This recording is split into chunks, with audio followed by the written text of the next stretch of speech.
Andrew Hardy, wine brand's Ox Hardy.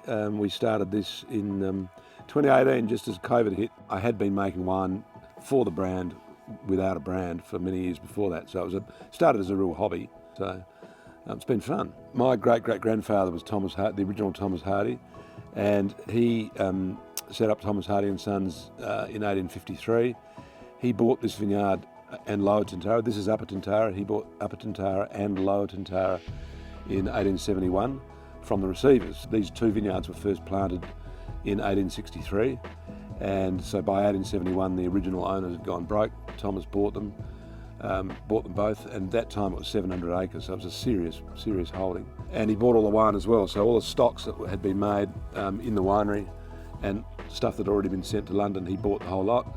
And legend has it that he sold all that wine, and that paid for his whole purchase. So it was basically free, which is, kind of nice story.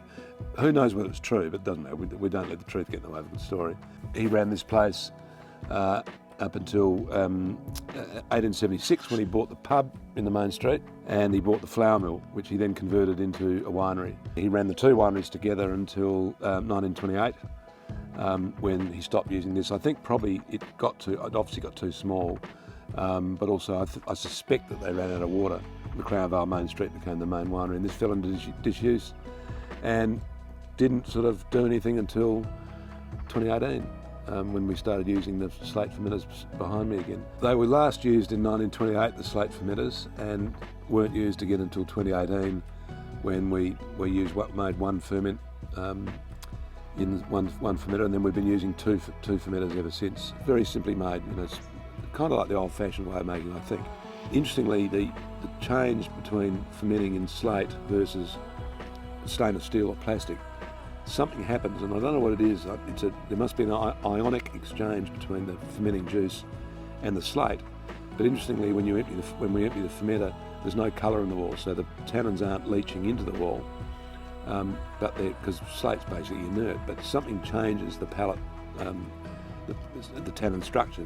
It's very different from the standard ferment. I don't know what it is. I don't know why it does it, but there is definitely something that happens, because to all intents and purposes, it's just an open fermentation that's hand plunged. We all do that, but because it's in the slate, it just seems to make that. It just changes the wine. So it's more a feeling on the palate. So it's not so much, you're not getting flavour from slate, you're getting a tannin mouthfeel, so it modifies the mouthfeel. The tannins are bolder, and at once they're bolder and also softer. It's a bit of a conundrum. It's quite a wonderful thing, actually. Really, the ethos of the brand is what comes off here is what I want to use. So I'm going to show, this really pretty special part of Blewett Springs. It's quite different from McLaren Flat, quite different from the main body of McLaren Vale. We've got a little bit of elevation, and it's a kind of a little amphitheatre where we are. So I make a Fiano, a Shiraz from 3 little blocks in the vineyard. I make the slate Shiraz, which is fermented in these fermenters, which is from a block called Moreton Bay, and I make the Ancestor Vine, which is from the 1891 planting, which is the oldest planting we've got left. We've got 2.5 hectares. So they're the wines that we make from this place. I'd love to make Cabernet, I'd love to make Cabernet Franc, but currently it's contracted to Hardy's. And we've been selling grapes to Hardy's since 1871, so quite a long relationship. And it's something that my brother and sister and I, we like the history of that connection, that we're still selling to the original buyers, so pretty cool. This property's probably got 40 different soil types in it, and it's, when you explain it, it's, when you see that soil map that McLaren Vale winemakers did, it's fantastic and so complex. We've got beach sand up the top where I've planted the Grenache, but it's over ironstone.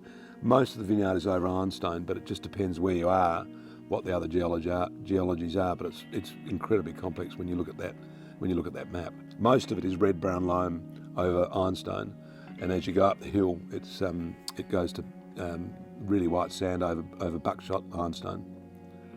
This block was planted in 1891. It's 2.5 hectares left. We use it for the Ancestor Vines Shiraz, Ox Hardy Ancestor Vines Shiraz, and we also sell the fruit, most of the fruit, to Hardy's, which goes into Eileen Hardy. So it's treated very well, hand-picked, hand-pruned, treated like dear old garden that it is. And just lovely. It's just every year it yields about the same every year. It's quite a strong yielder, so we get good tonnes per acre, tonnes per hectare. But beautiful. The fruit character every year is very, very similar. So it's that lovely ironstone, and you can see the soil's quite red-brown loam over ironstone. It just does really well, and gives you can see when you're lucky enough to do the lineup of vintages from 2008 to 2025.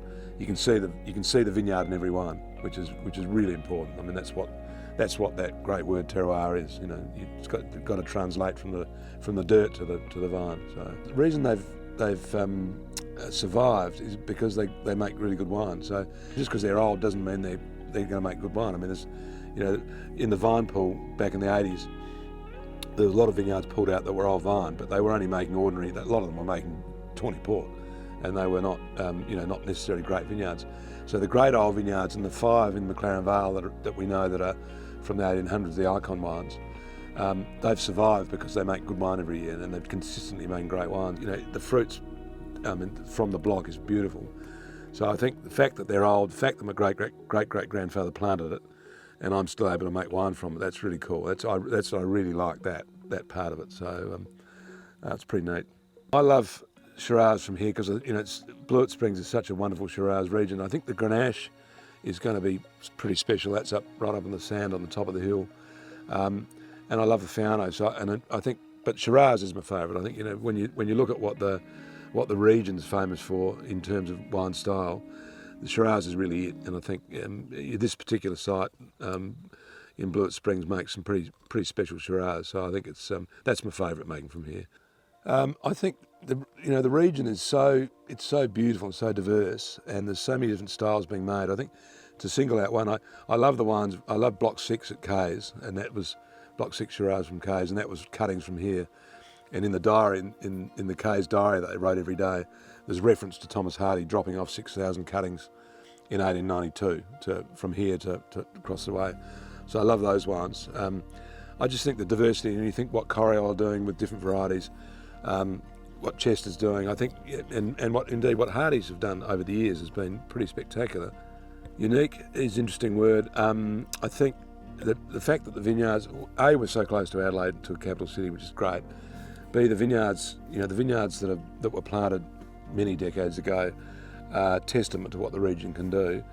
I think then you take into account the fact that we've got the Star of Greece over at Wollonga, which is at Port Wollonga, which is just over there. We've got the Victory Hotel up at Sellex. The views are spectacular.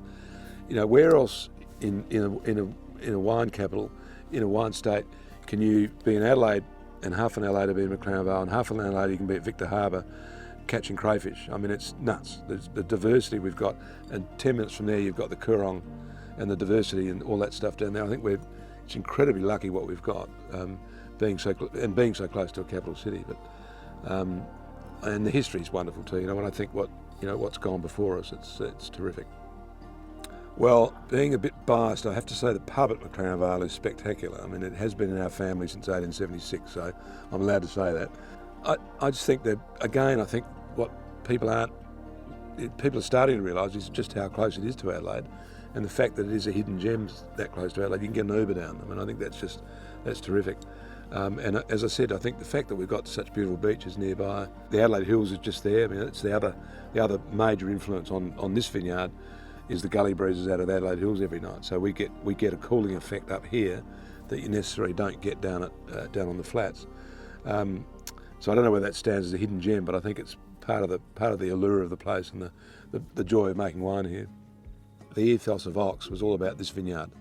That's what I want it to be. I want Ox Hardy to be of this place, and that's not, it's not just fruit brought in from somewhere else. It's what I'm doing.